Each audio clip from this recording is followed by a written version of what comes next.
Zio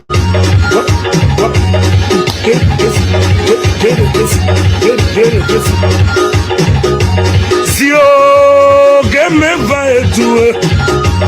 How dear now, Sierra, my menu. There was some gonna walk a rare. Neck with your hand, dear blue. How dear now, Sierra, I do. Sazo mega ye blanco kwa di so e kawaka kama mapenyo no consider bagam ye botlana ye to dogin se kewe to gain the sugu to go e see how mamem do gain the sugu the man away ye we so se kewe to gain the sugu to go e see how to gain the sugu tomorrow no, I woke up out of war. My way, call your money, they want to talk, they want to come back to you. My way, so you see the way I do. Yakwemo, they want to walk a gami, no so a castle, no black hair, never walk a mouth. I was saying to her, I want to say you to go. My name will be there. Those scared of the I will not know the mouth. Go ahead, see. Honey, I'm not serious about this. Some yet. Maluo,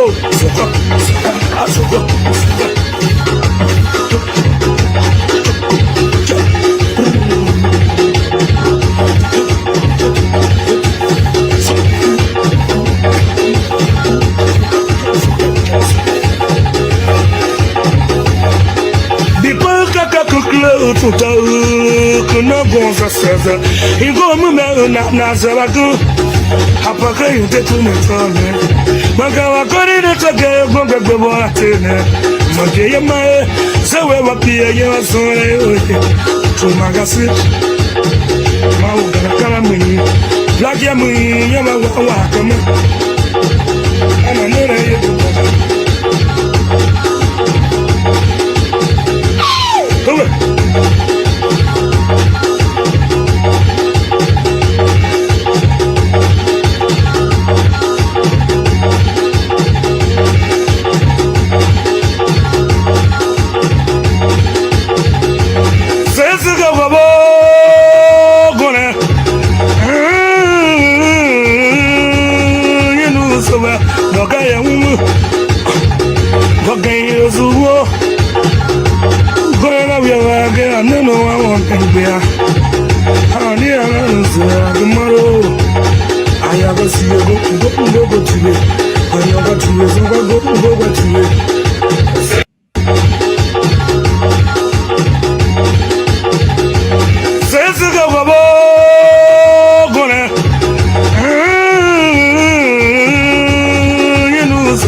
Gayo Zuo, Gorana Via, no, I want to be a honey, tomorrow.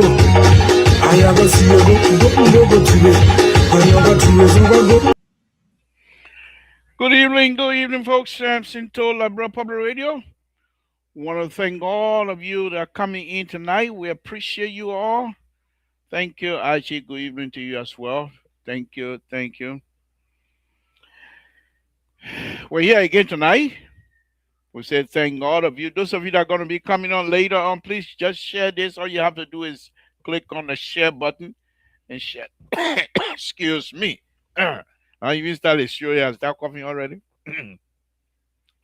But anyway, share it to as many brothers and sisters as possible.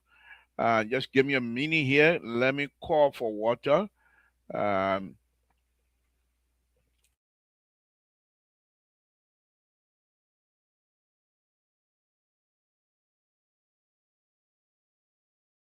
all right. I just called for my social security son to give me no, I mean social no, I mean water. I want to thank all of you again, folks. Those of you that are coming in, please just share this video. Share as many to as many people as possible. Same subject matter last night. I'm going to try to stay away from the drug issue until because this thing is becoming like you say, I say, who say, who say. Let them go ahead and do their who say, I say business. The government, as far as I'm concerned, the Republic of Liberia is not a banana republic. The Republic of Liberia, the government duly elected by the people.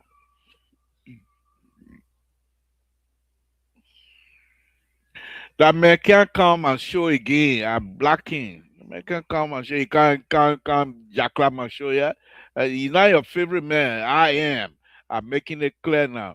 You don't want to watch my show. Just tell me I'll say good night. How you call the man your favorite man? The man myself with enemy. Then he say he's your favorite man, and you watch my show. I am the detector on the show. I'm the board chair on the. Thank you, son. Appreciate it. Now, my son. Not only can he bring me water, he can cook cross for me, you know. I'm from Total, he right cross. But anyway, let's move on. Let's move on. Thank you all for tuning in tonight. We will continue to discuss this here because I think the drug issue, as far as I'm concerned, we will allow the government take the lead.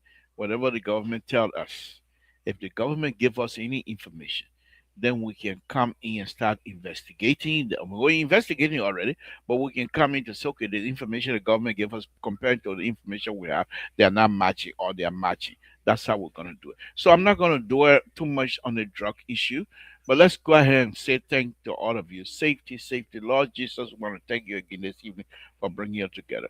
We ask, my Lord, that you continue to extend our life. Touch us. Whatever it is that is in us that is not correct, remove it. Take it out. We believe in you. We believe in you. We trust that you can do just about anything. We know you're in control. We thank you for that. We thank you for things yet to come, but they are wonderful things. We know that because you have done it before. My Lord, mm, the other one just hit me. Thank you, Jesus. Thank you, my Lord. Thank you. Thank you. Oh, yes, yes, yes. You never fail me. You never fail. Oh, my God. You never fail me. Thank you. Thank you. Thank you. Thank you, my Lord. Thank you. Thank you for coming through again. Thank you for everything. Yes, yes, yes, yes. Thank you. Again, my folks, we're here again tonight, Lord, with ice cube that the Republic of Liberia be blessed, that the people of the Republic of Liberia be blessed, that the President of the Republic of Liberia be blessed. Whatever he touch, the President, what kind that is, let him be blessed. His hands must be blessed. Extend his life. Whichever door he knocks, please open the door in the interest of the Liberian people. My Lord, we're in your hands. My Lord, guide us. Thank you for the blanket of love. Thank you for the blanket of forgiveness. Thank you for the blanket of opportunity. Thank you for everything. For those brothers and sisters that are unable to be with us and for whatever reason, my Lord, step in. Comfort. We thank you. We ask that the host country, the United States of America, be blessed. In Jesus' name we pray. Amen. All right. So, as I stated yesterday, we're here to have this discussion, okay?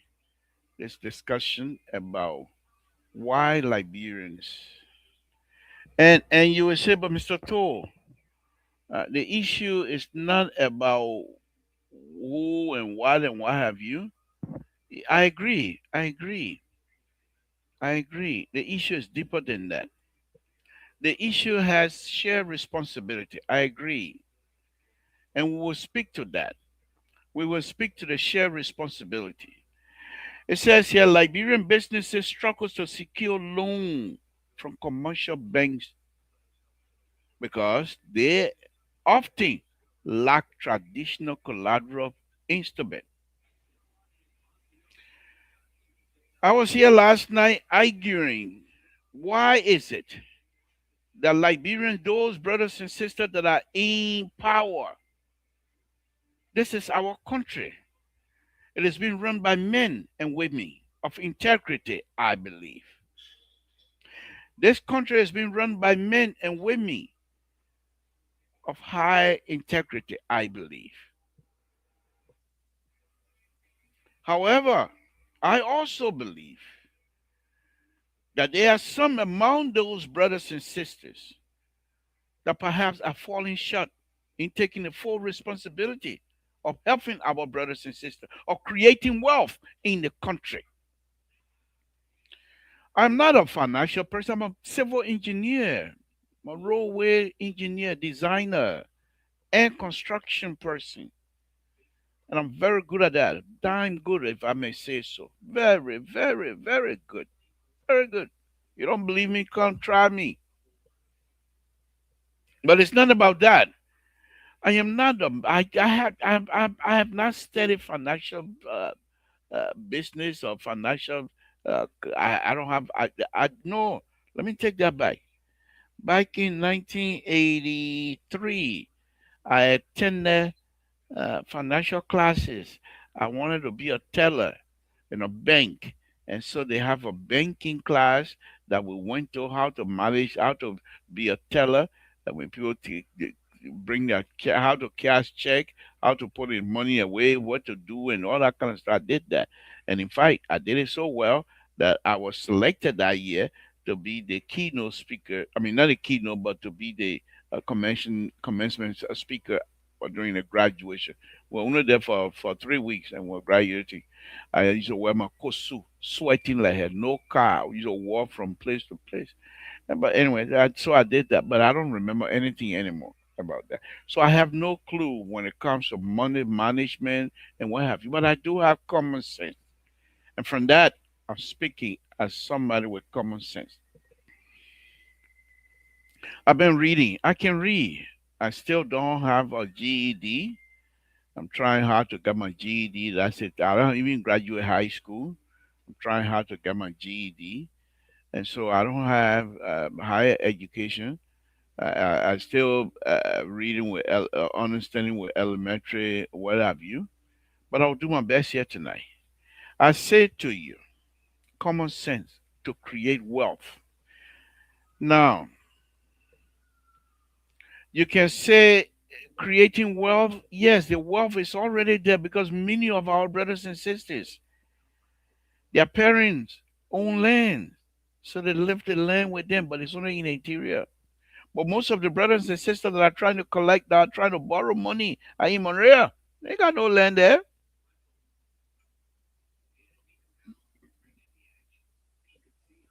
They got no land there. Thank you, my son. But when you say that, actually, they know you, my son. You say, my dad's stupid. You know, that's that you always say your dad's smart. Your father always smart. Anyway, you would say that one. Let somebody else say, but I you say you're smart. That one, the people now they will laugh. They think, my father, what you would say. But anyhow, to create wealth for the citizenry. And I believe in order for that to happen, the government, I'm not asking the government to pick and choose, but the government must be in the business to identify Those who have good credit behavior, those who pay on time when you borrow money, you and the person have agreement. You pay me 15 every 15 day. 15-day can you say, oh, my pa died yesterday, we gotta go to the funeral. I got money right now. That not what that kind of person you check it. You have to have a system. You have to have a data system where all of those people that are gonna be borrowing, those who pay on time, those who are delayed, those who are giving a reprieve, and what have you. All of those things have to be listed. If the government is unable to create that kinds of data system, let the government ask citizens to put us to start a company like that. But it will be supported. Where the government and the private industry will go to that data system and find out who has the best credit record, and that person will be given the opportunity to borrow more because that person will pay. And if you do that, the market women, there are some market women when they owe you, they don't pay you, they cry. Hey, well, I gotta pay that person. As soon as the government they come and pay you. If it means their children get food to eat, but they want to pay, so they will have good record. Those people must be identified. But what the banking system in Liberia, the system that is there as a foreign entity, they are now putting everybody in the basket of deplorable, in the basket of non people who don't pay, which is not the case. But the representative, the senators are supposed to be talking for us. They don't go into those things. They're waiting for IMF to give us loan for contract so they can get their own cut. When will they ever stand up for us? You have a domestic debt from the finance ministry that is millions and millions and millions of dollars. That means they're not paying contractors. That means they're not paying domestic company. That means they're not paying businesses that they do business with. And if you don't pay the business that you're doing business with, the person have employees. They are all Liberian. If you don't pay them, how do you think they're gonna pay their employee for the employee to go out and buy something, which thereby improving your economy? But what do? They have this shell company. They know how much money coming in, so they have this shell company, I believe, who they're gonna call it the company X. But that company X always get paid because it's their interest. How do we move from one point to another with that kinds of behavior? And they blame Liberian if Liberian do not have trust in the system because they believe, I also believe, that the system is rigged against them. The system, as Dr. Mali would say, is stuck against the Liberian people, favorable to the foreigners. Foreign importer versus Liberian importer. Foreign importer will get paid quicker than the Liberian importer. On the other hand, Liberian importer, many of them, they take contract for the government and don't produce because that's how the system is set up. If you have a system that is fair and identify people who are fair to the government, those people must be given a priority in terms of contracting. Those people must be given chance to improve their company because they are fair to the people and they are fair to the government. They pay taxes on time. They go back to the bank and pay the bank on time. There's no excuse. But the government have to step in and tell the bank, you cannot just put every company of Liberia, put them in the basket of a deplorable. In other words, this bank, the company, they don't pay, they will not pay. And therefore, let me go ahead and read some. Key factor limiting. Okay. So combined with weak credit dispute system, that's it. They don't have it. So if somebody owe you, can you report that person to the credit bureau so the person credit can be ruined because they're not paying you? At the company, at the institution, banking institution, private company, do they depend on the credit report to say John Brown is a good person to do business with because he pays on time? Because they have records, proven records over the years that whenever time comes, that person pay here in this country. None of us, you see anybody with money, they own nothing. The only thing we own is a shirt on our back and the food we eat. And the little money we send to Africa. You see the person in the $500,000 house, they own it, the bank own it, paying. If you see the person driving this huge car loan, they own it, the bank can collect it anytime when they don't pay. But what affects all of that is credit score. If you have good credit score, the bank will allow you to borrow money and give you the loan on a lower interest rate. So, say for example, you have a good good loan, a good credit report, and you buy a house, say $640,000, and your mortgage is 5,000 some more dollars because you borrow at a higher rate, and the bank can say, okay, we're going to reduce your rate based on your credit score. And sometimes the bank will say, no, we can only borrow you $250,000 to buy a house because of your credit score. Or the bank can say, based on your credit score, we can give you $1.5 million to buy a house. They give you that limit because of proven records over the years. There are the credit bureau here that keep records. Firstly, everything you do, every purchase you make, most of the time your name is report. If you don't pay by you borrow anything, anywhere you go and borrow, whatever credit card you have, you don't pay on time, they report it. Why can't they? And we got smart people who know this system like that. Some of them were here running that same system here. And they're in like, bro, why are they not instituting those type of systems? To actually keep Liberians, those who pay on time, to have a good record. But what do? They put everybody in the basket of deplorable. So let's go ahead. Strict collateral requirements. Bank is telling the borrower, you got to give her X, Y, and Z.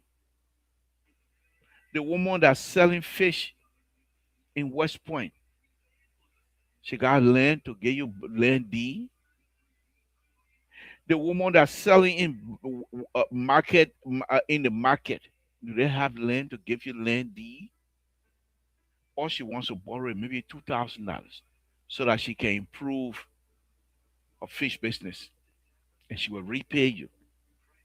Now, don't get me wrong, there are some that will not pay back, but that's the risk. There's no loan that do not have associated rates risk with it. There's no financial institution or financial business that does not have a risk associated with that. There's always risk. Even sleeping at night is risky. Eating is risky. Everything you are risking. But you must know how to manage the risk. Even in my own engineering business, we got risk. But we assign risk to different activities. The higher the risk, the more money that particular activity is going to cost. But we cannot and we must not, and this is where I think the government needs to step in. You can't put everybody, all Liberian businesses, and say they don't pay. They don't pay back. Therefore, when any business that go borrow, they expect you to pay 25% out front. I don't get money. I come in to borrow. I come in to borrow $1,000.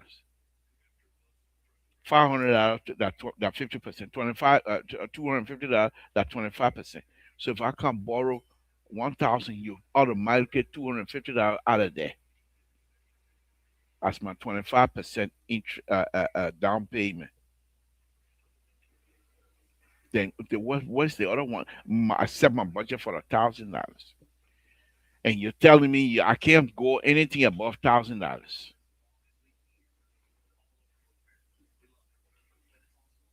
How am I going to do business? The government that's supposed to help me to do serious business, they want me to do pre-finance. What kind of Liberian company that have money to do pre-finance most? And when they set these records, they set these strict restrictions. They're veering those contracting to the foreign company. Because the foreign company coming in, they know they will get money. So they go and borrow because they already, some of them, before they come to Liberia, they're coming from a family of wealth. So they're coming in with huge sums of money that they can bribe. They can bribe these people. And so they set these rules, pre-finance. If you can't pre-finance, they will not give you the contract. A contract that worth over $1 million plus. Who in Liberia, what kind of Liberian company that got $1 million plus they're gonna pre-finance? Why is it that the government already have a deal made with World Bank? They're gonna borrow the money for that particular contract. They've already given the money; it's already there, but they want people to pre-finance instead of saying, "Okay, we'll give you certain amount out front to start as a Liberian-owned company," and that's the reason why the drug business they talk about. What do people want? Even those who are involved, the most they want is the money. Some of them don't even do drugs, but they want the money. Everybody want money. But if you close the access of making money, if you close the process, if you have a system that is stuck against certain people in the country, they will find a easier way out. Water find the easier way out. Water can go uphill. Let's read on. The country's unreliable land title system and the lack of traditional access levy leaves many borrowers, particularly women, who make up the majority of the market trader, unable to qualify. When will the government step in and say we're going to try to do something about this? The only person that tried that was Mills June, and people say, "Oh, you want to be president?" I was so what? If the man want to be president, and he says something, or so what? If that whatever it is that he set up, if it's benefiting our people, so what? Oh, the man want to be president? I what? No, that's not it. High risk of loan default. That's a risk. Without an effective legal system to resolve debt dispute, local commercial bank are risk averse. There's nothing else. You, the bank, if you're sincere to help Liberians create wealth, you set up a system where you have a dispute. And it's not like they got to go to court. I just told you the system to set up for the dispute have a data system who all borrow from different bank, not just from particular bank. Those who borrowed must be with their name must be sent to the system to say Samson to borrow. You don't have to say how much I borrow. Or even if you don't say what I borrow. But time to pay, I don't pay, you send my name there to the system. Samson to was supposed to pay yesterday, he ain't pay yet. Then my score. They start with a score. We all start as brand new. We say we start at 70%, 70%, whatever number, 70 or 80 or 90. Your score go down the less you pay back the people. Your score go up the more you pay on time. And those who have good credit score will be allowed to borrow with lower rate.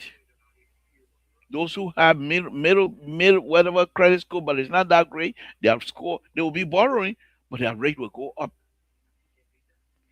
And the financial people in Liberia, they know all of those things. Why are we not doing these things? If they're doing it, I don't know about it. But when are we going to create wealth? That is the question. Let's go on. Informal business structures. Most local enterprise operate informally, lacking the organized financial record, tax return. We don't even have those things. But every year they want to collect taxes. They gave you flat receipt. That's what my mom used to say. I got my flat receipt. And you know why they call it flag receipt? Because they have this flag symbol on it. Why? For me, the definition of an educated person, it's not whether you got WD, PAD, PT, whatever you got, but those things that you learn in a group setting, classroom setting. You, you took tests. They test you to see if you know what you learn, if those things can be remembered, and can you apply those things. Application process of what you learn make you, for me, in my book, make you an educated person. But you can't say you know all of these books. You just speak like all kind of big words, but you are unable to apply. That's what I like about engineering. The engineering process is a process of application. Whatever you learn, if you can't apply, you can't work. There's no BS in it. If you know how to do the calculation of a load to be able to come up, the reason why you do the calculation of the different to see what kinds of beam to be able to select the type of steel beam that will be able to carry that load. And you can't fake it. You have a load here, load there, the weight on the beam, and you do your calculation how much resistance you need. The load go down, how much of it pushing back up to be able to, the intent is for you to have zero. Because if the load is heavier than what is pushing back out, it will break. And what is pushing back up, if it's higher than the low, you will have evil obvious. It will root out. So engineering, you can't lie. You can't lie. You can't fake it. It will show. There's equilibrium, as Sensei would say. In engineering, everything you do is based on equilibrium. The result is the equal. The result. Do I have zero here? Or do I have a movement that's going to turn the whole thing upside down? But in the financial, that's why most of the West African nations, they like the financial business because they can steal. They don't have to do anything equilibrium. Financial people, they say, oh, now you see, now you don't. Now they play games and take your money. And so they are unable to produce. And yet they call themselves educated people. But what good is your education if you're not able to apply that process effectively to benefit your fellow citizen? If your education is being applied to benefit you alone by crooks, by other means, just so that you make, then you're not educated, you're a crook who happen to be learning, who happen to have the opportunity to learn. And because of that, the issue the issue continue to be a lot of stuff for us. We can't do those things. We can't do those things. If you are not able to create wealth in a country, the wealth creator might not follow the rules. Hence, the drug issue. They want to create wealth. And this is an easier way for them to create wealth without going through the struggle. And those Liberians that said we are willing to struggle, they're not willing to give them the hand. The government is unable it's unwilling, they are unwilling to give hand to those brothers and sisters that said we will struggle. But give us a hand. Give us a starting point. You have Liberians competing with foreigners in their own country. And when they're ready, they go out and campaign and lie upon lies. When you elect me, you see the people you're elected, they're not doing X, Y, and Z. That when they're running for campaign, if you listen to the campaign people when they're running campaign, that's the time you can see the truth about what is wrong with your system, what is wrong with your country.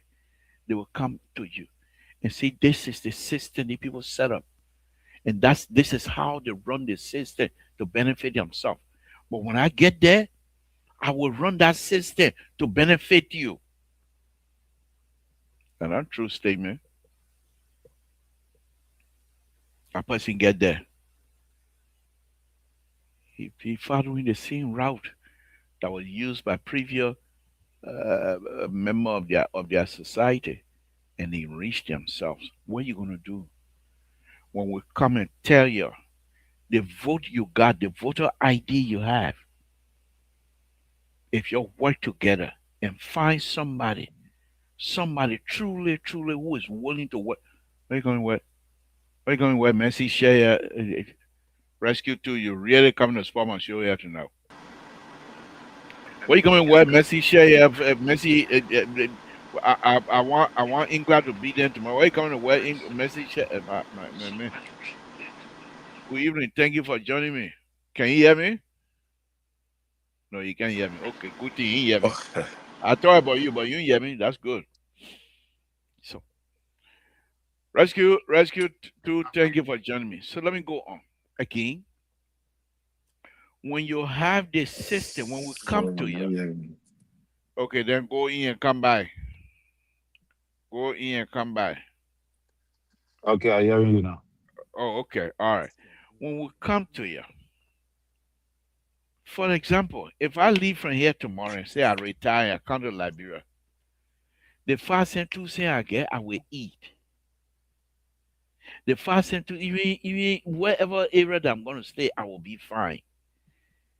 When I come to Liberia, if I want job, I will get job. But what's about you? Where in total? The few days they were breaking your houses down, not illegally. The government purchased some of the houses from you. Thereby purchasing the land the house will own. Now that land becomes part of the right of way. But people will come back again and build on the right of way. And this time around, they will just break it. Whether you inside or you're not inside, they will break it.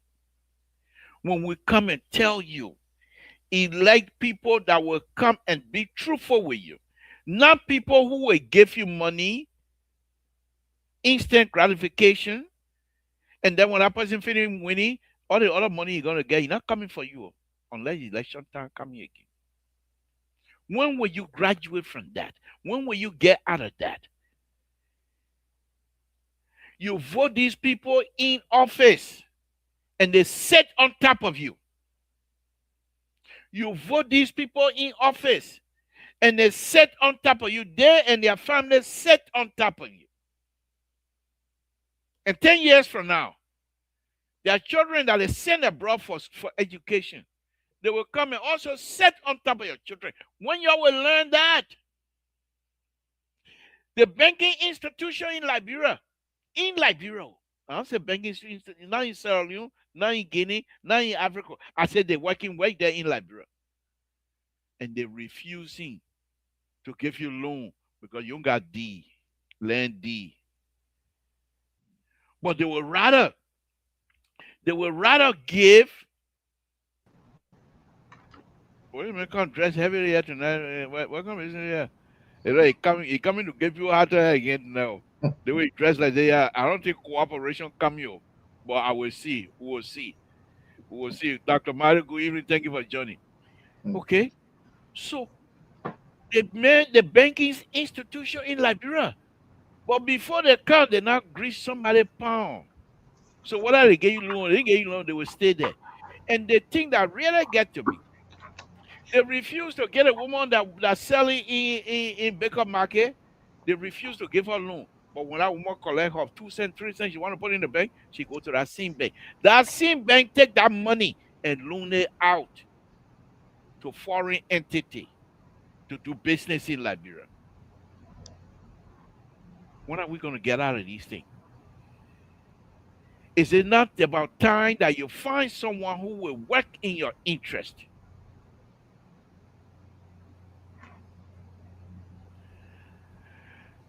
Rescue 2, when you're ready, let me know. We'll bring you in to. Okay. Let's hear from you, Rescue 2. Thank you for joining me. I'm telling you, what's on your plate? Anything you have to talk about, just bring it up. We'll talk about it. Well, I think you already have some stuff that you're talking about. No, let me just say this again. For me, I really don't want to talk about the drug issue. Not that it's not important, but for me, I want the government because the way the thing is going now is getting dangerous, and I want the government to take the lead on that. And so these things, the information that are coming in in the social media, if the government want to respond to that, we're waiting. But I'm not going to get involved into that until I hear what the government have to say. I'm also doing my own investigation, and I will compare notes with whatever the government say because the government was elected by the people. It is not a banana republic. This is a republic of Liberia. Liberia is being led by men who I believe had integrity, men and women who I believe had integrity. Not all of them, but some. And so I'm not going to be in the business of saying and try to tell them who's doing what and what have you. If they're doing that investigation, we'll give them the room. Eventually, they're going to come back and report to us what happened. Even if they go to court, eventually they will either find them guilty or not guilty, and we'll know. So that's why I'm trying to stay away from. But I'm not going to buy anybody from discussing that. Let's hear from you, Terry. Rescue. Yeah, well, Listen. for me, I really don't want to talk much about it because we don't have information on it. I know people talking about spoon, they're talking different tabata, bringing document. I don't see anywhere where that make the document authentic. Somebody jump on the corner and say this is what it is, and everybody flowing with it. But like what you were saying, I think this is something that also need to be talked about. The in regards to foreigners, you know, taking over your country's economy. And it is pathetic because Liberians have not been able to take advantage of their own economy. And now we blame foreigners for doing what the Liberians supposed to do instead of motivating Liberians to do what the foreigners are doing. And it brings me to this place of what happening in South Africa right now. That is how Liberians looking, like how we talk, that how we think. Foreigners going to South Africa, they're developing, they're doing well there, and all of that. South Africans say they don't want them in the country, they are the one taking the jobs. But in actuality, are they the ones really taking the jobs? No. So it's the same with in America, the people have different approach with that. And you see the African mindset, you can see a complete disparity. The way how the Americans handle this whole immigration thing versus the way how South Africa handling it. And Liberians, the way how we handling it, but there's a propaganda that I think that is being inserted now to bring the same scenario of the South African to Liberia. where we enter a xenophobic opposition without understanding that the foreigners are not the problem. We are the problem. We are the ones who refuse to take charge of our economy. And it's not the foreigner responsible for that, you know. And I could be larger, but I think that is what I believe. If Liberians would take advantage, there are so many opportunities. You go to LU now, if you check what are people graduating in, you will be amazed to notice that most of the people coming out of LU, they're either doing accounting, they're doing business, they're doing other things that they would never engage in the physical because they're waiting for government job. So you get thousands of people coming out of university, learning, graduating with those degrees, and they cannot apply it to the physical. They're waiting for government to come for them to do what they got to do. No private sector investment. All those who control the private sector are all foreigners. And most of these foreigners, some of them are not educated, but they got millions of dollars. You who educated, you educated yourself. You got all the degree, but you broke. You don't get money, you broke. What the value of the education? It's good, it's very important, it's valuable, but like you said, what value is your education if it's not benefiting anybody around you, and if it's not even benefiting you? That you have to go into government job to steal from the country to justify how educated you are. How valuable is your education if that is your priority, you know? So that is what it is. So I think I'm not going to blame the deficit in Liberia for Liberians not taking advantage of their own economy on the foreigners. I will blame us. The Henry Costa gave us the roadmap the other day. He said, I'm educated. I just educated, I got my master's degree. But guess what? I'm in the bush. And the money I'm making from the bush, I can't make that kind of money in government. And he's not lying. Look at the foreigners that are in the country that are making millions of dollars from the bush while we here talking politics. So yeah, I think that is a very important, that's a very interesting conversation. Look, in America here, most of the people who doing the businesses, the small businesses, they are foreigners. Most of the immigrants are doing well than the typical American people. It happened all over the world. But look at the way the Americans address immigrants when Donald Trump passed that thing and agents were all over. Look at the way Americans address immigrants mindset. Look at the way South African addressing immigrants. Two different mindset. And I think this is our problem in Liberia. Our mindset, the way we think is our problem. Thank you. Thank you, Terry. Doc Marty, Walter Carter, good evening. Thank you for joining us. We hope we will be on the same page here tonight. But again, I'm not holding my breath because when it comes to you, nothing is guaranteed. Dr. Marty, good evening. Thank you for joining us. What do you have to give us? These are the subject matter that are being discussed tonight. As we said last night, we're going to continue with the same subject that we started last night. If you want to deviate from that tonight, it's up to you as well. Oh, good evening. Thank Are you getting me? Yes, we hear you. Okay. I think time and time again, we continue to repeat the same story. Our problem, the masses themselves cannot change the trajectory right now in Liberia. You have government coming and government going. As I said last night, we need to change the system. We need to change the political system, the economic system, the educational system, the developmental system, the judiciary system, the private sector system, and the open door policy system. We need to change these things. As long as we don't change these things, we will continue to be complaining from time to time. You see, Liberia saw the light, and the former slave left a system behind The former slave saw this piece of land as their farm where they come and reap and go relax in the United States. That system is still there. That mindset is still there. These are some of the things that are fertilizing corruption in the nation until we can begin to think differently. Like what Mr. Kumi always said, we have to do it differently, but we have to change the system. You see, there are a lot of patronage.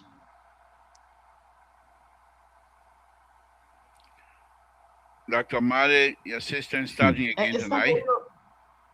What's happening again? I don't know. Your system is betraying you again it's tonight. Not my system. It's not my system. I won't be talking. So what do you think this is? I don't know. You need to check your satellite. I don't know what it is. My system That's is your internet, Dr. Mali. No, that's your internet. That's your internet, it's not the system. But I'm talking. So that why is that cutting me off? It's cutting you off. We can't hear you. It's breaking. We can't hear you. But it can be breaking. It happened to every one of us. Sometimes it's the internet. When the internet trip. It happened to everyone. It don't happen to me. It don't happen to him because he's from local country. Why will happen to him? If it happened to everyone of you, because it happened to everyone of you. He's from Foya, where they have the $100 million building. Why would he have internet problem? The gas car lean over there in Foya. Well, I don't know much about that. You see, so as we continue to say, the government. Go ahead. Don't go to water. Yeah. What happened again? We're listening to you.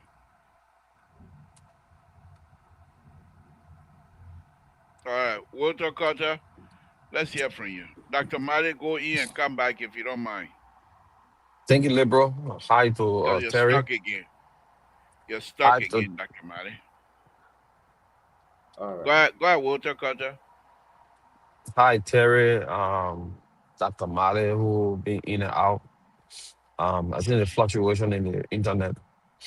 So yeah, Libro, that is the topic you brought is a good topic, but I'm not really interested in that topic. Then why you can't just say good night to us? Because we have no interest in whatever I'm interested in the current event, what is currently unfolding in our country. I'm not interested because if we sit here and want to we know our problem. We know our problem. Can we fix our problem? No. The reason why we cannot fix our problem because we become sycophant when we leave from here, and then all the good things that we talk here is stay right here. When we get over there, we become a typical Liberian. That's it. Two, we can stay in opposition, we can be in position, we can say what we want to say. At the end of the day, we don't even put our country first. We put our pocket first. And that's the problem. Our future is right on our nose tip. That's where our future is. That way we can see how far we can see as like we don't see way beyond our nose. So that's the reason why we don't set pace for our next generation. And that's why I continue to bother me, because every day, every night, every month, every year, we'll say the same old thing. Our people will come there. The same people you hear them talking, they will sit in office, and they will even do worse than the people that are there. So that's the thing. I just say, maybe someday, somehow, the country will change.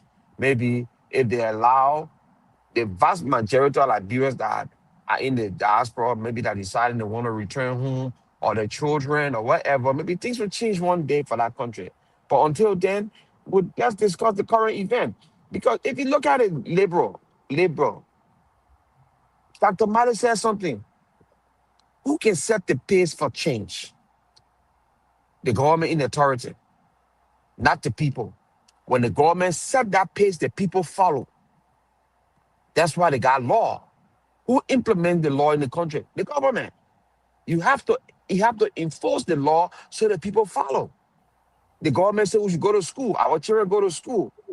But do they really enforce that system in the school so the children can have a good foundation and solid education so they can be responsible men and women for tomorrow? No.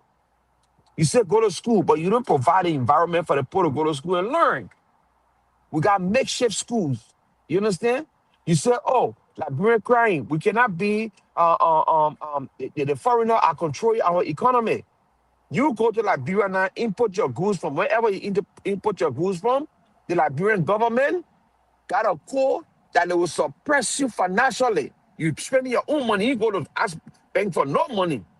You come from outside with your money and you want to invest, open your little store to compete with one Lebanese man or one Indian man. They suppress you to the extent where all the money you put in that good, I mean, in your business, it go down the drain. I'm talking from experience. I've seen it firsthand. The Liberian government, the government is not helping the people of Liberia to change anything. The people come there because work is so expensive in Liberia. Work is scarce. I'm not talking about work, I'm talking about jobs, opportunity.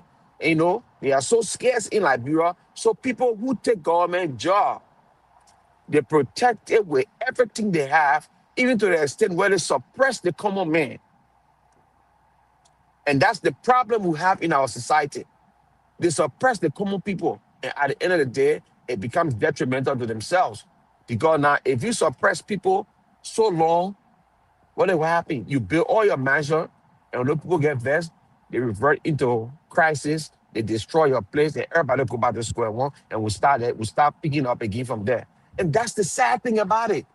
How is it that you would tell a Liberian who's struggling? All right? You say you should pick yourself up by the strap of his boots. All right? The Lebanese man come from Lebanon. He don't bring millions of dollars from Lebanon. They ain't got no money. Those people come, they go to our very bank. The bank entrusts them with money. Our own money we put in the bank entrusts them with it. They sit down, they open one store. 2 years after they not corrupt the system, because they got all the government officials in the pocket. They open another store. Most of them bringing goods in the country that are paying no duty or no goods. They open another store, open another store. By the time you know it, they'll people filthy rich. And once they reach, they control you. They control you. And that's the same thing we're talking about, the drugs that people are afraid to talk about or kind of ashamed to talk about because it's affecting this government seriously. It having a great or disrespect, or embarrassment of the government. So some people are afraid to talk about it. Like, okay, we'll leave it everything. No, we can't leave it. We have to talk these things. We have to talk these things. It's something that affecting our society. This drug thing is very serious. The cartel, when they get rooted in our country, when they take root in our country, our society finish. Thank you. Mr. Tour, let me just tell you a short story or before the octopus, or even during the octopus. There was a Nigerian guy that came to Liberia called Chief Tony. He used to be on our carry broad around the street area and walking around. He met my cousin. My cousin went out to go drink and he met him, were talking. He said if anybody can hook you up with a person in a bank that controls the vault, he can bring 1 million United States dollar fake money. They will pull it in the bank system, and that money will look like real money. Nobody will even know about it. My cousin came and telling me, I said, what? That means to travel in Moreover with money in the trunk. So we have vigilante team at that time all around us to set up our own thing. One day I got passing, we told you to stop and we told you to open your boot to see what inside. See the kind of counterfeit money that men were traveling with. But again, was Nigerian soldiers, they were all around. Some day you see in uniform, some day you see in uniform. You understand? And before we know it, counterfeit money were all on our market. Nobody could say anything. We don't have the voice to even talk about it. You understand? Because these people know where to go and hope and Thank get you. themselves, yes, Thank you into very the much. system. Thank you. Terry, let me come to you. I think I don't want to directly respond to Walter because he's trying to make this into government and what have you. But do you care to expand on what he's saying or something you want to, without giving a counterweight on that without going a little bit deeper in this. What do you make of his statement? Yeah, his statement is again out of place because, in as much as the government is the regulator for all businesses in the country, how do a foreigner who have no connection to your country come to your country and prosper over you, African just like you, from Nigeria, from Guinea? The man cross the border, full of people. So you want to say the full of people can buy the government too and get rich Yes. from the government that they buying after they started with all nothing and they came to your country, shining your shoe and facing a tie? Is that what you're trying to tell me? That is not based on the man hard work and self-discipline that brought him to that level. I don't know if some of you guys ready or went in the business world in Liberia. If you did business, because for me, I did business. I understand the business class in Liberia and all of that. I don't even know whether if you saw full of people. I don't know how long you've been in America, but if you were in Liberia after the war, I mean, after the first, second, third war, too, if you were in Liberia, you will see how full of people grow their businesses from nothing. How Nigerian people, I can't talk for them because most of them, they get drunk. They always do drugs. So I cannot put my neck on chopping board for Nigerian people. But the Ghanaians, the Fulas, the Lebanese, I know that the Lebanese, that people can loan them money to come to Liberia to invest. And not only Liberia, other African countries too, they go there to invest. All right. But when these people grow, definitely they're going to have influence over your government officials that going to be asking them for hand out to give them bigger space for them to thrive in your economy.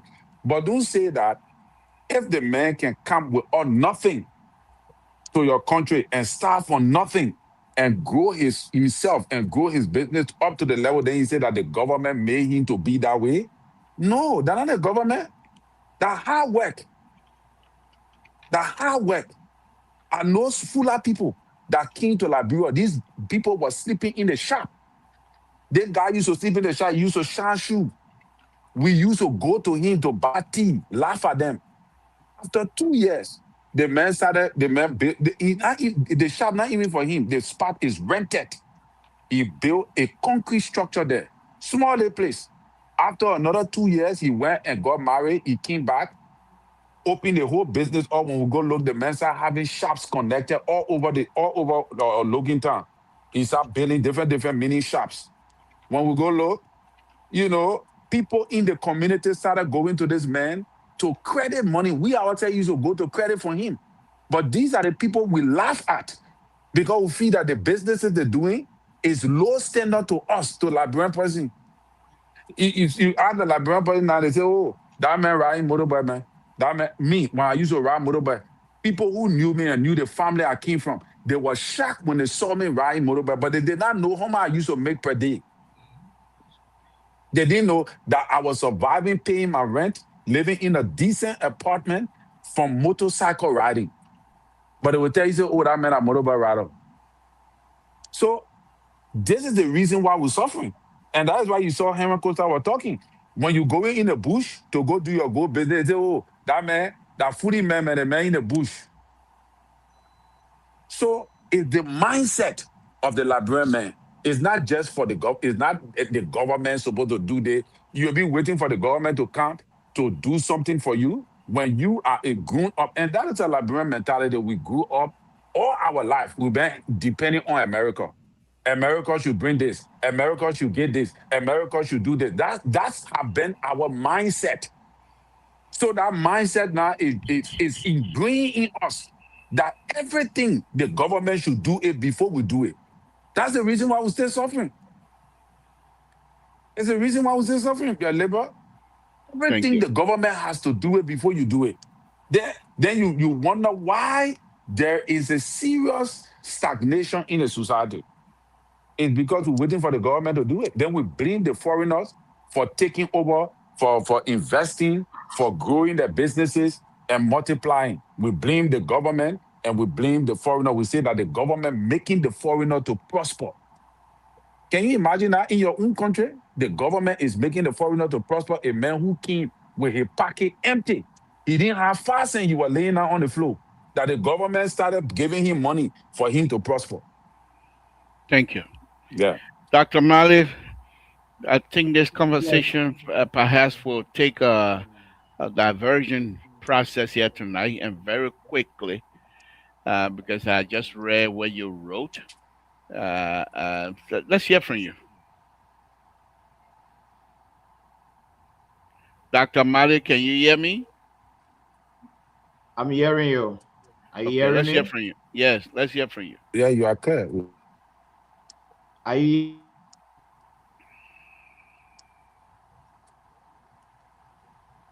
Your We're hearing system is you, killing us. Dr. Malik, but are you you hearing can. me? Yes, yes. Okay. I think I will want to support Waiton Kettle 100%. And I'm supporting him for three reasons. First, the government in Africa set the pace and the citizens follow. It's not the citizens setting the pace and the government follow.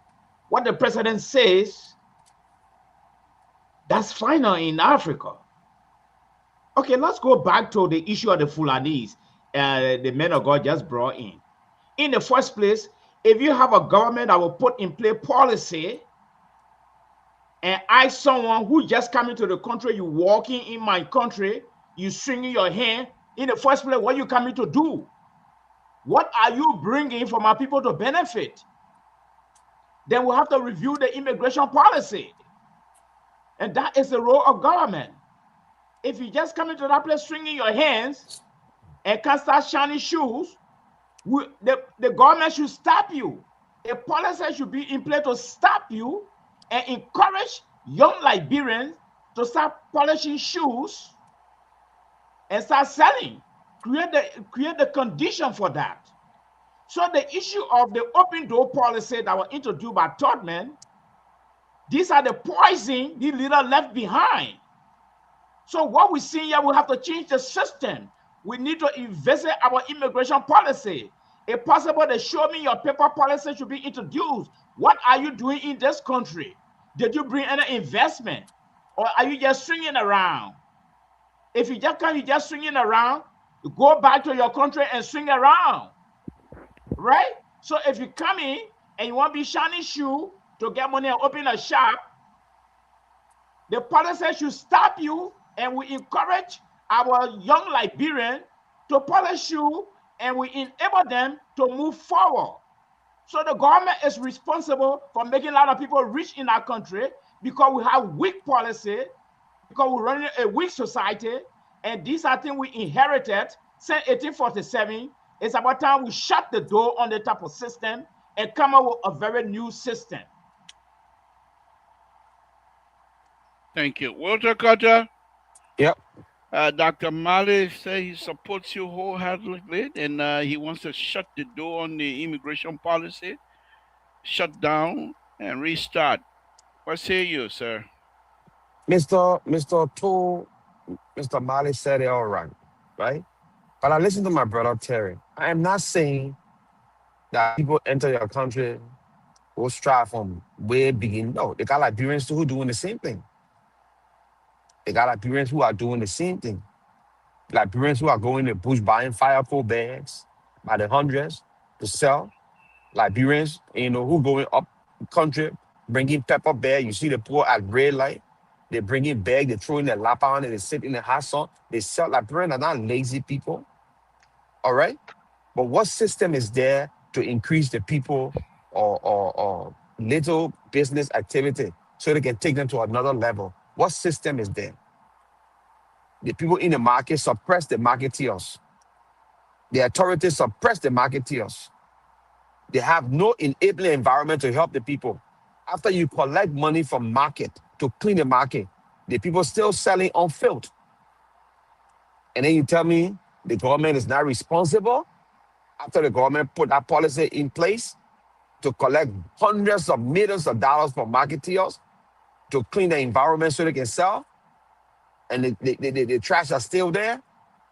We're talking about investing in farms, and so our people new technology, so our people can be able to go back, into farming and produce more food for themselves. What the government doing in that aspect? I live in Ivory Coast, brother. I saw some things in Ivory Coast. I was like, wow. I was not fortunate to go to Ghana, but people that went to Ghana, they spoke about Ghana. You cannot come from anywhere and you want open business in Ghana and think the Ghanaian man will not be the head of that business or even manager in that business. Go to Liberia right now. Those people come from outside, they make us house boys, store boys. That's what they make us. Even though we got Liberians who are qualified, who can be manager for stores, businesses, they will not do that. Look at the concession companies. You're supposed to come and employ Liberians to work, train them to do the job in the country. What the people do? The people bring the people from abroad. Look at the Turkish company that money go in Liberia. All the top position in our company, they are Turkish people or foreigners that are heading no top position. Why they are not giving it to Liberians? And then you say, oh, the government is responsible. The government is responsible because the government sit down and allow the people to give them peanuts because the government officials came to power poor. So when the people come and just show them something that glitters like gold but not gold, they run for it. And they don't know that the things that these people came to take, it can even better their children's lives tomorrow. They don't know that. They only know it for today. Let me eat my belly full. When I eat my belly full, that's it. My children are coming, my grandchildren are coming, my great-grandchildren. I don't care. They will fetch for themselves. That's what we're talking about. Set the pace. Let me tell you something here. Mr. To said something here. The came to the bureau. They said there were 300 families, people, 100 families in the whole thing in Liberia controlling. We can't hear you. We can't hear you. You gotta do. We can't hear. Walter Carter, we can't hear what you're saying. Can you hear me now? Yeah, I'm here. Okay, start again. I am here. Can you hear me? Yeah, much better. So I was talking about some of the settlers that came. What they did among themselves, they intermarriage among themselves. They educated their children. They sent their children abroad. When their children got educated to the extent, when they left the scene, the political scene, their children took over. So our people just became subservient to them. That the system that in place today. Who are those people that they upriver people like you? Liberal, that's what we're trying to tell. I mean, we're saying reality here. That's a part of our history. So what it did, Monserrato Group of Company, did you see any indigenous person being manager in Monserrato Group of Company? Terry, do you even know what was Monserrato Group of Company? When we used to manufacture bottles, or cigarettes, or what it is, matches, most of the things we used to use, Clorox, soap, all in Liberia, fisheries, everything, it was under Monserrato Group of Company. Who owned Monserrato Group of Company at that time? Who was the family? The same people. They control everything. They had everything right there. So they didn't give the typical indigenous people the chance to even move in those sectors. Now, once we had a coup, we had civil war, Liberians' eyes start to open. But who to direct them? Who to open the system that they will say, okay, this place is yours. And take this and run with it. I got people that are doing business. I'm doing business in Liberia. I know what I do in Liberia. I can compete with Lebanese people. But it hurts me when I bring in my container to Liberia. The system in the country made me to feel so discouraged that I need to bring it to the port of Guinea. What is so different in Guinea that people doing that Liberia running to bring the goods through Guinea than to bring it to Liberia so Liberian can benefit? What is so different? So we say the government is responsible. The government should set the pace. The government should set the system, enforce the law, make Liberians better in their own country because it will help the government tomorrow. When you have more Liberians doing businesses, when you have more Liberians employed, you will have more revenue coming through taxation. You understand me? The government will be able to expand and bring a lot of development in the country. But you don't take the money and put it into foreigner here. The poor not developing our country. The poor take that money and carry it back to Lebanon, to India, and other places, America, and build a mansion to live their comfortable life. They only take from us. You understand? They don't give back to us. That's why you see bond mines left. One after bond mine left, what you saw in our whole area there, go there, go bond mine, go see. Zero. When the people in bombing, when they left holes in the ground. Zero. Took billions of dollars out of the country. Lamco Yekepa. Today the poor crying, they living in tents. Do you know how long Lamco been operating over there? Lamco left, Asala Mitaki, zero. What Nima County benefited from that place? Nothing. Because the government did not set the pace or the rules that when these companies come to extract our natural resources, they will not give us royalty. It will be 70, 30, or maybe 60, 40. 60 for the Liberian people and 40 for the investors. That way, when they leave, the people over there benefit massively. Even though the resources being extracted, but the people benefit massively to improve their life going forward. That's what we're talking about here. I ain't talking about someone a full American and shine shoe and after shining shoe and sit down and open his tea shop and Rescue 2, after are you 10 with years us? and after 3 years, then he improve it. Now, I ain't talking about that. Liberian people doing the same thing.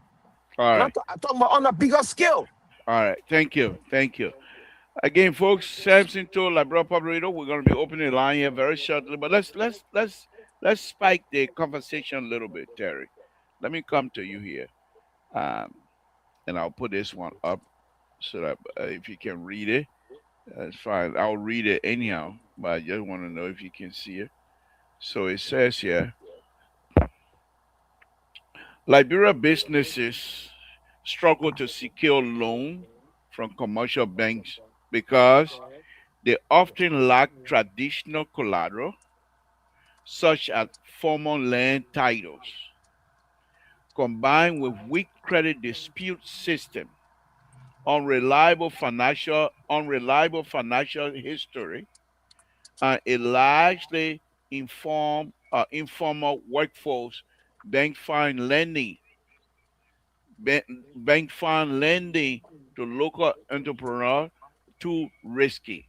Let's discuss that, Terry. This is a bank that is operating in Liberia. And most of the time, these banks are foreign owned entity, but they are ice-skinned Liberian women, Liberians, those who have the ability to do marketeers. They are ice-skinned them for these kinds of collateral and what have you. Do you not think that the government should be responsible enough to step in and even argue that this is not the process of building wealth? And if they feel that the banking system is in the right, can the government not come in and give provide a collateral system since the government owns the land and what have you? Can we not do that, Terry? Let's start. Let's hear from you, and then we'll go around the room. Well, I'm not an economist, but to be honest, am I I'm not either, giving? but we're speaking from common sense here tonight. Yeah, Let's right. just So that break this was go to it. common sense. Giving my small little opinion on what I Mm, learned or what I mm. read from books and other things. I can tell you clearly that the government can minimize or create the opportunity to cause the economy to relax if the government was fully in control of the economy. But they're But the not. government is not in control of the economy Why? because we use dual currency. We don't Okay. have one currency. That's one Okay. of the main reasons why we can't Okay. control our economy Okay. because the US dollar is not for us, it's for Right. America. They Right. determine the rate, they I understand. determine I all understand of that, that. but the That's purchasing. number one. Well, hold on. Let's deal with that. Let's deal with that because I'm not a financial person either. But you are throwing us in an area here that none of us have expertise in, but we'll do our best. So, what happened with your purchasing power? Because you're dealing in dual currency. Does it make the bank to say we will not give you loan, we want X, Y, and Z before we give you loan? And if that is the case, why can they not just give loan in Liberian money cent? That is the currency we have control over. And that is what the government supposed to be doing to minimize the risks of Liberians not being able to meet up with the demand of the bank. but the government cannot put stringent law on the bank as to determine how the bank determine how they will generate their own money, you know, because the government is not giving money to the bank to determine result. You see, it is the bank money that the government is holding. Hold The on now. government is Hold on holding now. the bank We money also hold on 1 minute. We also been reading that most of the banks borrow from the from the Liberian government, from the central bank. from the central bank, which is a Liberian owned bank. Right.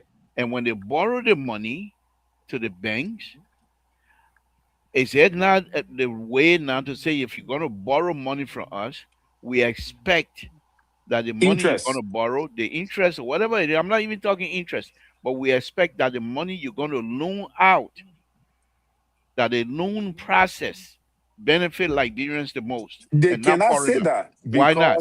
because the bank have to generate profit for the central bank.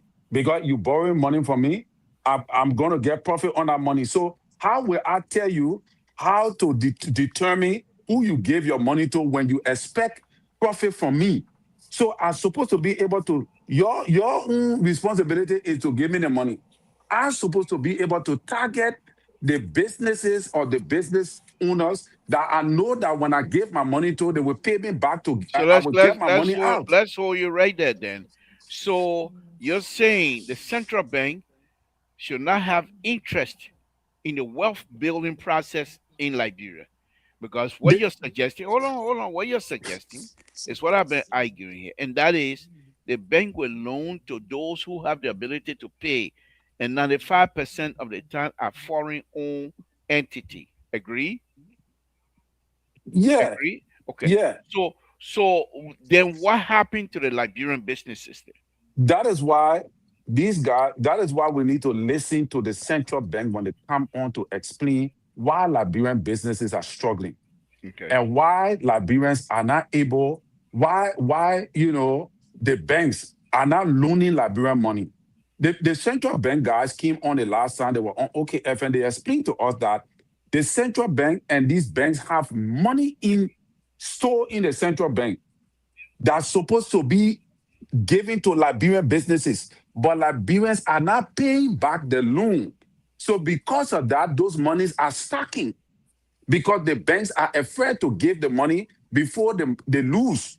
So Nobody big banks they want to lose. let me So push you a little bit. Hold on, we'll get into it, Terry. Just hold on. You're an educated person. You know how to hold your thought. So let me ask you this.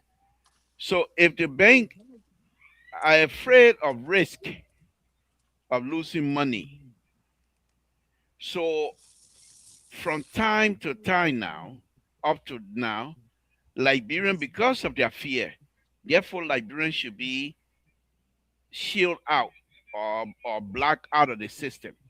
no, How Liberians do should you prove. how, Labor, okay, labor, you're saying that you question and answer being able to you come want on go that I'm better But yeah Dr. Mali, end of my time, your sister give me a problem anyway. we We'll get a talk to chance you. to You talk, can you want me so you're power not. now. question and Don't answer being mind. on your tonight. Don't mind. So So Terry, yeah, Terry, Dr. Myra is getting the out of independent picture here. voice is Yeah. getting Yeah, yeah. who care for that? He Le- won't go le- let him le- go. His system corrupt anyway. So but let me ask you this. The reason why I'm doing it, Dr. Mali, is because Terry is putting I'm not gonna say that he's preaching or that he's talking for the government. But these are the same kinds of lying that we hear from the government. The people businesses in Liberia do not pay by the bank. So, Terry, what would be the encouraging or the system that you now or you would suggest the government put in place or the central bank put in place for people to be encouraged to pay back? This is what happened in labor. If the economy, if people had jobs that they could do to generate money, the people would pay back their loan. The reason the people are not paying back, and that is why the economists there are not telling you, the people do not have the means to pay back.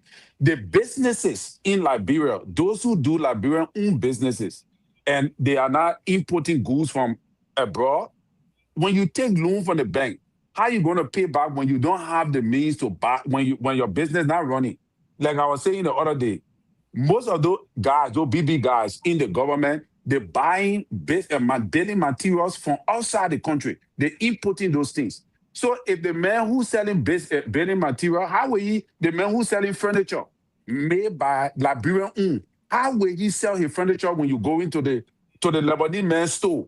Because you are a representative or senator, you go into the Lebanese man's store, or you importing your furniture from abroad, and you the one got the bigger part of the budget. The $1 billion is spread all in the government entity. Most of the people who carry that money are the people at the top.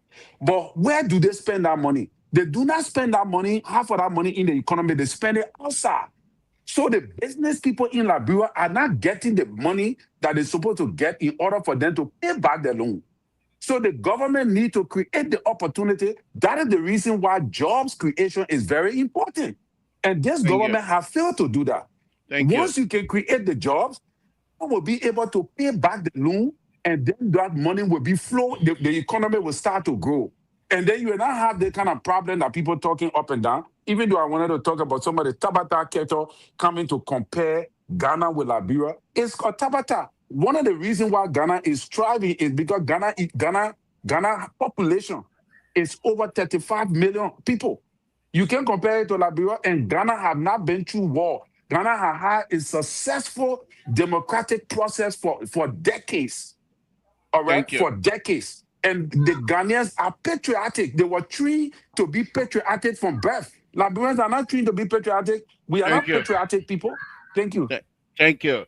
Dr. Male, Terry is saying, even in Liberia, we don't even have trickle-down economy anymore. Nothing coming from the top of the table coming down to us. How do we survive, Dr. Male? Let's hear from you. I disagree with Terry 100%.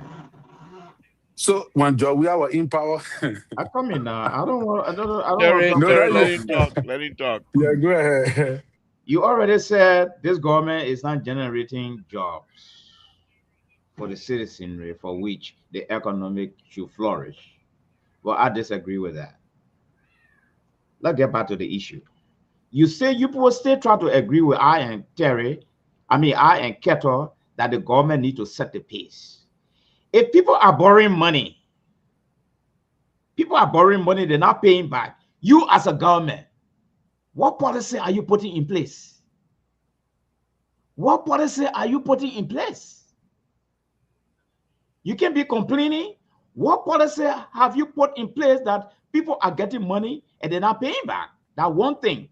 And the second thing here is that if I'm making shoes or I'm making this bed, and a Lebanese making, and he putting another bed from Lebanon or USA or somewhere else outside Liberia, what you need to do as a government, you come up with a policy to stop that and get an upper hand to Liberians. That's the kind of system we're talking about here. And you the foreigner, you don't feel good, you pack your load and we show you the airport and you go home and go open your shop there. That's what we're talking about. We're talking about patriotic policy here. We're not just talking about policy, no. For instance, let's get back to the Lebanese that the men of God just factor into the discussion here. In the first place, when you come, our immigration policy state that what you coming to do here, what the investment you bring in. If you just enter the country, streaming your hand, this and that, I mean, you could be a criminal. We send you right back. We don't want those people. But if you come and you get 10,000 to invest, we welcome you. And Liberia will be a co-chairperson to your project. A Liberian will be a bookkeeper to that project there to know how much you're generating. These are what we're talking about. And if you came into the country, you get a long list of people behind you. Let's assume you came with all your delegation from Lebanon. You get about 10 people coming into the country. Those nine person will go back.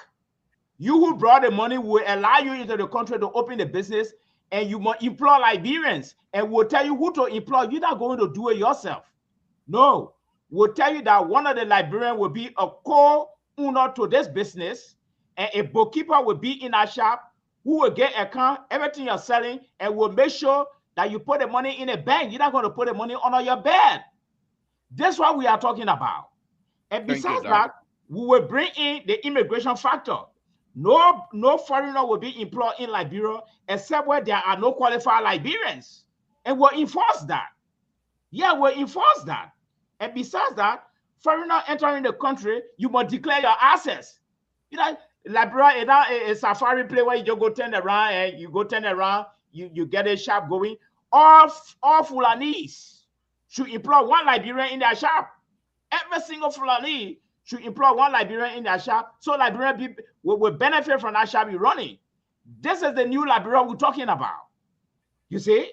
Thank So you, we are Doc. not just saying the government will have to set the pace, men of God, and where the rest of all will follow. But people come to that country, they're benefiting. And the next thing the men of God talk about, the dual currency thing. We need to shut that thing down. It's not helping the country. Only the government should deal with US dollar. You want it, you go there, we borrow you get all interest. The rest of the people in that country there, the Liberian dollar, you will use it. Don't introduce that in there and will help you with the development package. You think why it said that all the foreigner from all around the world, they just moving into that country? You think why they're there for? You think they're there because they love us? They're there because of the US dollar. So you shut it down. Some people will be forced to leave by force. You don't need to demonstrate. You don't need to do anything. In the market, you get a lot of foreigners dominating our market. There are people, foreigners plaiting hair. They drink cold water. You stop them. And if they're not comfortable about that, you put them on the bus. You take them across the border. There's nothing wrong with that. We are not the architect of democracy to be promoting it 100%. No, you are protecting your country. And you have to rise up to the expectation. So we need a new Liberia and Libra. The Libra system is destroying that country there. And we need to dismantle it. The Libra system. Thank you. Walter Carter will put you in a bus or put you on a bus, take you to the border. We are not the architect of democracy, and we don't need to promote it as much. Walter Carter, this too is Liberia. Let's hear from you. Folks, the number is there, 916-533-2048. WhatsApp number, 916-330-9721. Give us a call. We will be closing immediately after Walter Carter will be taking a closing comment from our panelists here tonight. And we will be back again, Mr. Soul, tomorrow. Let's go ahead, Walter. Let's hear from you before we go into the closing. So, labor, what the problem, and you know, sometimes when we're talking to things like people don't understand that we are like people who love our country. If you're in a home, like my brother Terry, and you having kids, if you don't set the rules in your home, your children are gonna rule you. Your children are gonna rule you. Your children are gonna make you go completely frustrated because there's no rule. You won't set nothing in the house, and you just there, everybody doing their own thing. That's like Liberia there. Liberia there. Now, government come to power. Government give these people power. These people in turn take the power and use it against the government. All right? That's why during the war in Monrovia, most of government ministers used to be in the Lebanese people's houses, in their stoves. They just giving them little copper here. The Lebanese men used to boast. I got people, your minister in my pocket. You hear Lebanese men go make confusion. You tell them, say, you got your minister in your pocket. That's zero. Liberian men commit a crime, the same crime like Liberian men commit, Lebanese men committed, Liberian men were free. Liberian men they were whipping and putting in jail. It's because the people are respected in your country more than you. Now, when you go places like Ghana and Ivory Coast and places like that, the people got system there. I'm not saying Lebanese people or foreigners don't strive in this country and make business succeed. No. But the people got system in those countries. There are certain things that for Ivorians, you can sit on there. I don't care how long you be there. You can't get it if it's just for Ivorian and Ghanaians. We went to Ivory Coast. We had children in Ivory Coast. They told our children became citizens. Your paper show you Liberian. Today, go to Liberia. Jalo, they calling themselves citizen. Fulani. We never had a tribe in Liberia called Fula. But now Fula in Liberia. Go Guinea. You want to tell me say they didn't get crew people living in Guinea, but you think because they stay in Guinea and born in Guinea, they can consider themselves Guinean? You think they're lying? Think about it, Terry. They get Bandi people. They get Gisi. Maybe the Gisi, if the Gisi tribe will reach, part of that area because of the border area. But let's look at tribe that coming from places like the Crown people. Can a Crown man go into Guinea right now and stay 10, 15, 20 years, high children and say, Guinean? You think they're lying? They will check your background from Liberia.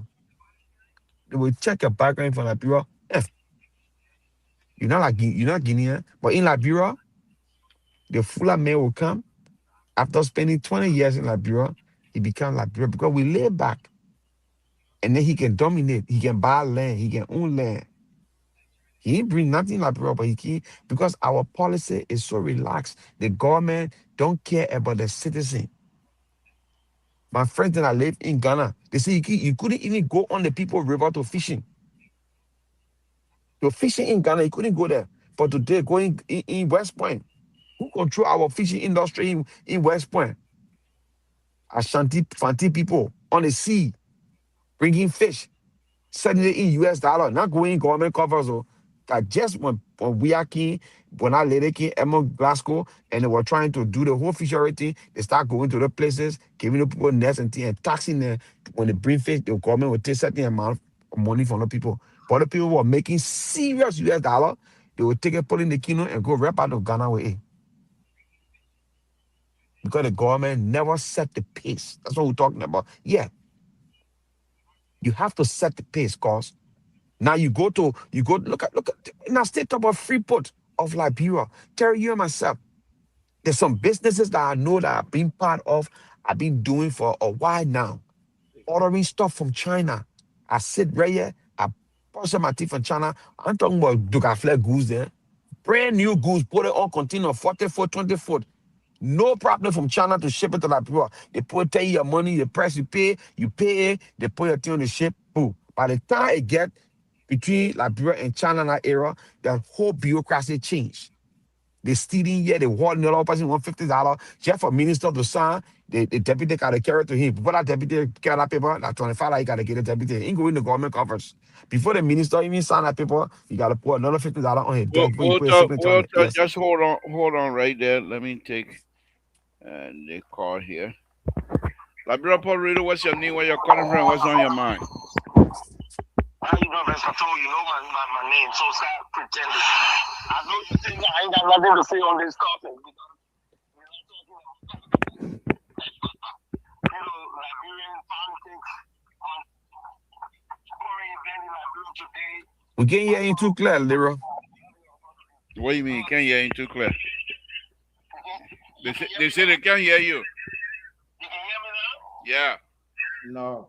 Yeah. Okay. Well, you have to tune down your whatchamacallit, your thing you're listening to. I was driving. Look at my windows up. Is it better now? Yeah, much better. Go ahead. Okay. Well, I just wanted to say, you guys know I don't agree with Terry, but I want to try to agree with Terry on this particular topic. Good night. You come here to agree with Terry. Good night, Aaron. Then you not mean business. Yeah, but I agree with Terry because Terry making some great points. In as much as we want the government to put in policies to enable the citizens and stuff like that, you still got to make sure that Liberian people who want to do some of the work that other nationalities will come and do in Liberia. Are they willing to do it? That's the thing. You can't be beat. I mean, every millionaire started from somewhere. I understand there are some people who inherit that stuff from their family, but if you want to strive in business, you put your mind to something and you do it. You do it. So I agree with Terry on that. There are a lot of things, I mean, I grew up back home, playing soccer, we used to be in the street most of the time. So we saw a lot of guys that were selling widow market. And we started selling that little widow market with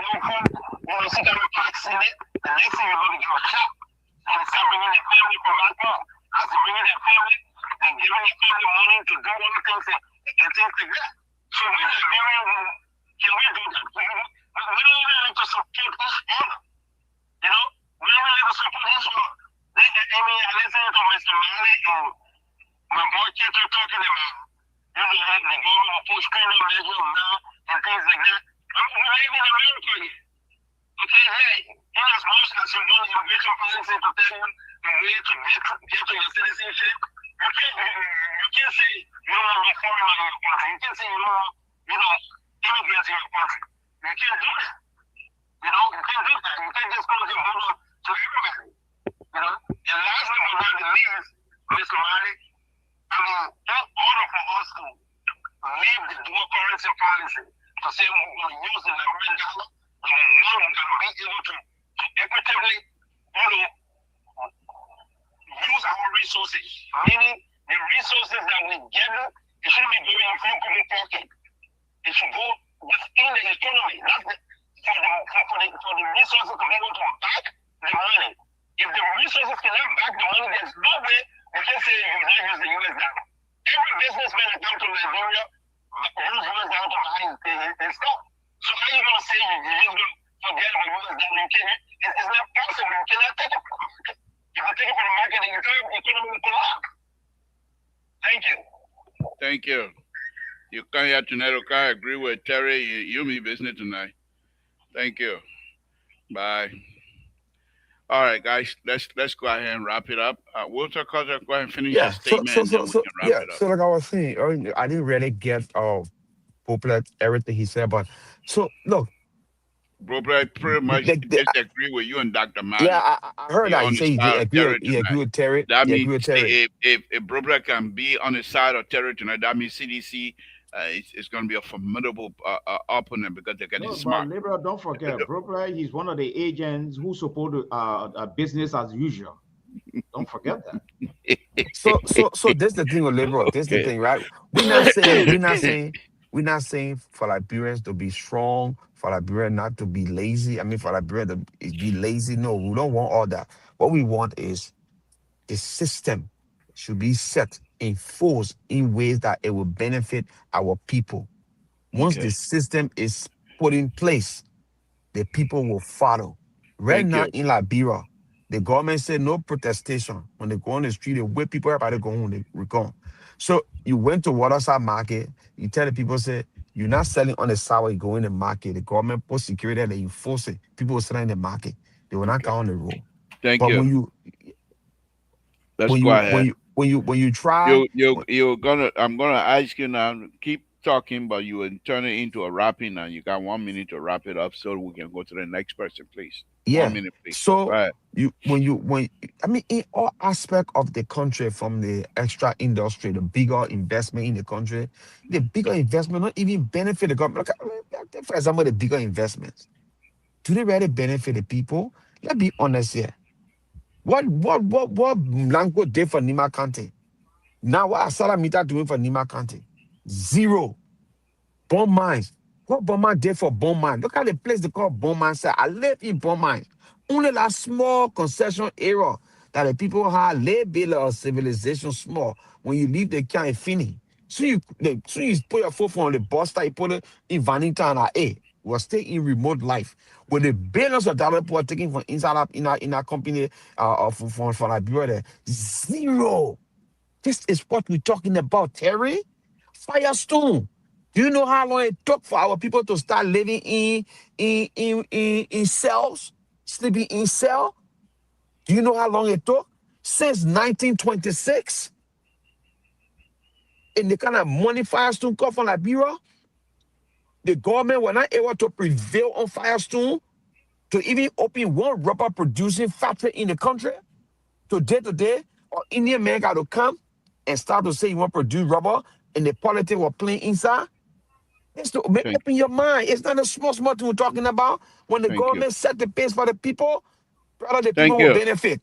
Thank you, Walter. Let's come to Mr. Show tomorrow. Doc, you got 1 minute, please. Go ahead. Well, I just want to tell the listeners and some of our followers that I'm not one of the agents of business as usual. And we can identify the agents of the business as usual because they still want to support the corrupt system for it to be in the same lane. Since 1847, they just want for the country to be in the same lane. And I can tell from Aaron's sentiment, I'm not in that category anymore. I graduated from that business as usual thing now. Liberia need change. We need new system. Just what my comrade Panale Keto just said. Ah, you and Right? you and Need to Carter set in the the one pace. boat to now comrade panel. Wow. Jesus. What Mr. Keto just said. You see, first time we'll be dancing together, and that's great. The government need to set the pace, liberal. Since 1847, the liberal policy has destroyed our country. We don't need liberalism anymore. No. Our whole political system, we need to change it. The economic system, we got to change it.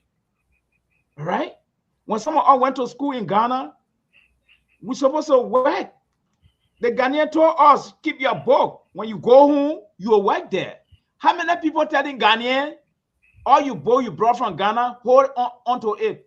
When we finish employing Liberians, we'll look to you. All right? So the open door policy have destroyed the country a whole lot. It's about time that law for foreigner, it's about time we reduce this thing. It's getting too much. To the point where a Lebanese will stand up to you and say, I'm running this country here. And if you play with me, I will deal with you. Can you imagine that? You can say that thing in Ghana? So I agree with Kata 100%. The government will need to set the pace and make sure things are enforced. And if you can't stand it, we'll show you the way out. And lastly, liberal, one of the most important things that's supposed to be part of the new system is that countries that bordering Liberia, like Guinea, Sierra Leone, and Ivory Coast, people that are living in these countries, they should never be citizens in our country. They should be special visitors. And we need to overhaul the constitution. You born in our country there, your child should never be a Liberian. These are some of the things that messed the whole country up in our country. If a child of Lebanese or a child of Funani is born in Liberia, they should not be considered a Liberian citizen. No, we should change it should not be that child should be a special visitor.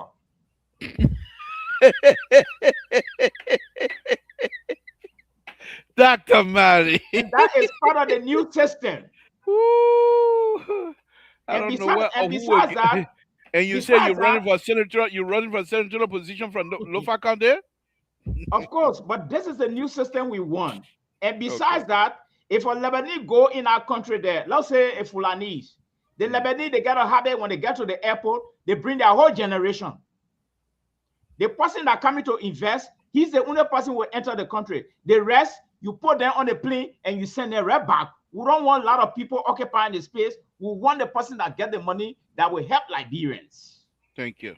So if a Fulani get one shop in Liberia, we should have a policy where he's forced to employ one Liberian in that shop. Yes. Thank you. Thank you, Doc. Thank you. Wonderful, wonderful conversation. Terry, let's hear from you.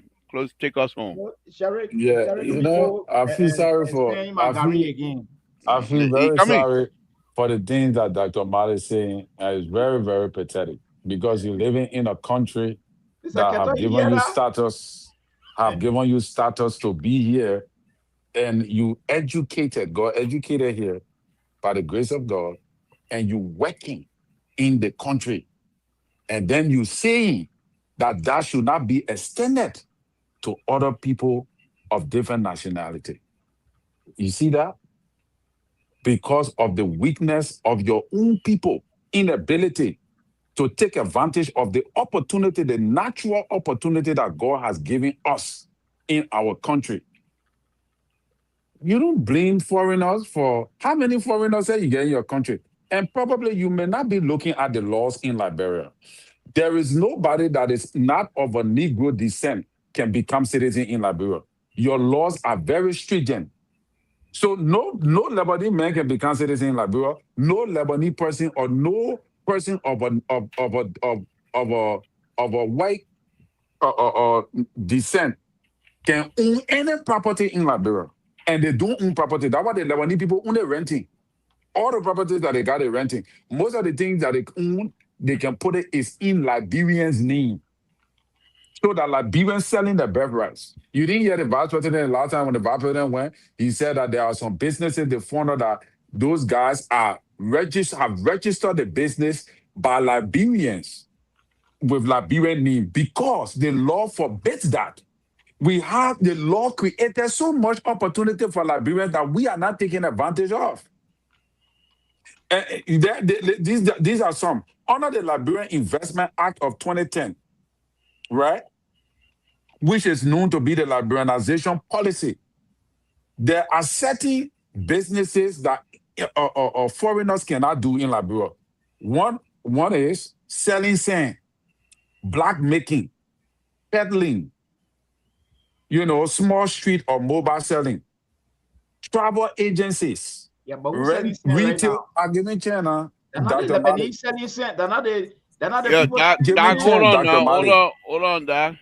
All right. Travel agencies, retail sales of rice and cement, retail, not wholesale, retail sale of rice and cement. Foreigner can sell it. Ice making and sale and sale. I mean, ice making and sales of ice. Tire repair shops, small auto repair shops below the required investment threshold, shoe repair shops, retail sale of timber and planks, operating gas stations, video clubs, taxi operations, importing or selling used clothes, distribution of local manufacturer products in Liberia, importation and sales of used cars, with exception for authorized dealership dealing in their own certified vehicles. These are businesses in Liberia that Liberians supposed to do, that foreigners are not allowed to do. So Liberians' laws create the opportunity for us to take advantage of them, but we do not. We do not venture in those opportunities. And that is my point. I'm not telling you that the government should not set the pace. It is the government responsibility to create the opportunity for the citizens to thrive. And these are the reasons why these laws are there, to create the opportunity for the citizens to thrive. We are not being able to take advantage of this opportunity. So as a result, Mhm, foreigners are overlapping their function. And when the foreigner overlap their function, mhm. definitely somebody need to get the job done. Guess what? People will go I to that see. foreigner to buy from them. I Your see. government people cannot put all these foreigners away. They have tried, but they cannot, because they need somebody to deliver the goods. Thank Who you. the Liberian that you know that selling sand? Even the trash in the country? The Who the Chinese are Liberians that selling you know sand. taking the trash from the The, country? the Chinese are selling Guys, sand. guys, You I'm don't know guys. that. asking you, I say, who the Liberians that you know that selling sand? Okay, send the Because Chinese are people selling got to buy sand. sand to do the business. What is the government doing about that? Guys, You can let's assume the have That Chinese the let's selling same way sand. What the government that supposed to the do about same that? way the government took the job oh, from oh, Zoom Lion, which was a Ghana company, because I said Ghanaian company to take the track. Today you get dead in the street, you're posting it all No, on your no. pages. No. Zoom Lion is Because corrupt. yeah, so okay, so what the Liberian company now to go do the business, to go take the dead from the street? You got This why we Liberian company say that doing that this is the business? reason why we say we need new system. Oh, so we should wait.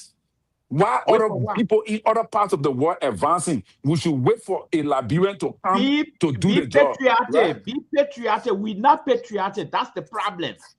okay. Dr. Mali, Okay, that even is the rap. contradictory. Because Who the breaking it? opportunity Who breaking the that rap you in and I have America? in America here, No, if I'm they not talking about decide to Eli. send No, us no, no, no, back, no. what will you I, do? I want to enjoy the opportunity here, but the same opportunity should not be Oh, applied to foreigner there. No. okay, So I get your All point. right, Terry, guys. Yes. Okay, That Mr. what let me make Mr. me take this To, that what call. make Let me me take this caller. patriotic. No, that's Caller, not Mr. To, patriotism. guys, hold on. That Mr. To, Samson, like problem, discrimination, that you're racism, and calling to all of that, that's contribute to not the No. show. patriotism. Yeah. Guys, I don't want to mute That's you. not I don't want to mute patriotism. you. Somebody Men of Yeah, trying to go talk. God. ahead. Yeah. Hello. Yeah, go ahead. Yes, Mr. Two. Greetings to the panelists.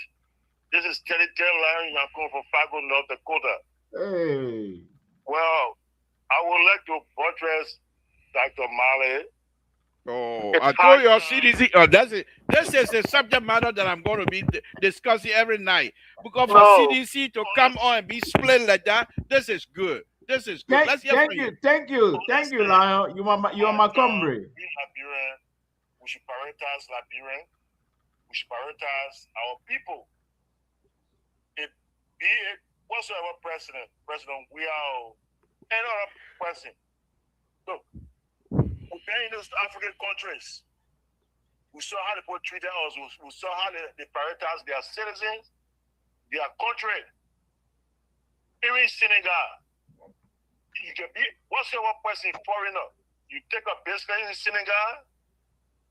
One of the major things for your business to succeed in Senegal, you gotta marry Senegalese woman. Your manager, assistant manager, have to be Senegalese. Clearly, I spent 6.5 years in Senegal. If you take a factory or a company into Senegal, all your major staffs, you got to build real estates, real buildings, and sell it to them. They would over the years, that way you would not be able to just sack them. That person you'll be getting for that person paycheck until that person own that building. Clearly, in Senegal, we've been in Africa, right by us. They put the girl cut in the shoe. You pay 700,000 CFA for 500,000 CFA for cut in the shoe for pass. No more money they put from like generated for us. Look, all those wetlands, those Lebanese where go and they go buy land. Those land, that's why we created our own natural disaster. Even President, when it comes back, look, those wetlands, it can be Liberian person, foreigner that put mansions into our wetlands. They have to break those places down because that's the reason why we're getting erosion. We got a land that naturally God built, God gave us. No more days the water not used to set in the land like that. But now the water set in the land. Because why? Foreigners just can took all part of our wetland, whatsoever place, they put concrete buildings in there. We gotta be very strict to that. Okay, what Brother Collins saying, or Pastor Collins? Of course, Liberians will a little bit last a ago taking responsibility of that, but it could be on the part of the government to really empower the people. Liberians that we are not lazy people. We're running the port machines, we're running the port industries in America here. Give the people the training, prioritize the people take control. Thank you. It's really beautiful, really, right? To see foreigners, all that our those are born with us. It's hard time for us to make sure we scrutinize them, their citizens, Liberian citizens, to know who Liberian, who not Liberian. The people have to get come in the Liberian citizens. We cannot be so friendly. We cannot champion democracy like that. That's wrong. Thank you. People taking advantage of us. Thank you, Lion. Years from now, they will take our country from us. So they will put that money is not just being selfish. That's the fact. That's the truth. Thank you. We need to open our eyes and be strong on these principles. Thank you. Thank you very much. I think, guys, thank you. Walter Carter, thank you. Dr. Mali, thank you very much. Terry, thank you. Let's meet on Mr. I wanted to say, Aaron, thank you for supporting me today. Aaron. I will not let that happen again. The next time you want to be on your side, I'll cut him off. I can't have that. I want my show to be hot. I'm coming to carry out for Kumbaya. Mr. To. Yeah. Can you give me 30 seconds just to inform 30 Terry seconds on you something? have. Go ahead. Thank you. Terry listed things that Liberians are supposed to be doing. Is he aware that the Chinese mining saying Liberian, selling sand to Liberian? Do you know that the Chinese guys float on the river, mining our sand, taking our resources and sending it? Your law was able to put them on that. This the way you bring the conversation to a place But where they were it's there, so Joe. We had time. They've been there for any. All right. They've been Thank there you, doing Walter it. Carter. This is not what we're talking right now. The law is on the books to be implemented by government. Who's supposed to implement it? Your Thank you, government. guys. So what we're Thank talking you. about, it seems we're talking about the government is Walter not creating. Carter, Walter Anyway, Carter, thank you very much. Thank you, Liver. Say good night to you. Thank you for the wonderful, wonderful thing. Thank you, guys. Again, this is Samson to Labropoli. I want to thank all of you again tonight. Let's meet on Mr. Soul Show tomorrow, where the conversation will be a little bit much involved because the liberal was going to be there to be the counterweight, where we will not allow these better yara people to come and take us to better yara with all kind of nyama nyama tabata to have Dr. Mali talking tonight. But I can't talk much because I'm the host. But tomorrow I will open up and I will allow Dr. Mali to walk right into my trap. This is Samson to Labropoli. Aaron Broplet, don't come on my show again. Try to do kumbaya with Terry. It's not going to work. The next time you come and say you agree with, because when you come and disagree with Terry vehemently, it make the show hot. Don't come cool my show off here talking about say you agree with Terry. Tomorrow you not agree with nobody again. Nobody will agree with you on that. But anyway, folks, it's good. But see, this is the uniqueness of, on a very serious note. This is the uniqueness of this show. These two gentlemen, Terry and Ruffler, had a serious debate here one time on LPR, and they since then they have continued to have these engagement, public engagement, and so we want to say thank you, Aaron. If there's an area where there's common agreement, let's follow those. And Aaron just demonstrated tonight that not everything is politic. Not everything that you have to disagree with. And I think the lion also came back and disagreed with Aaron.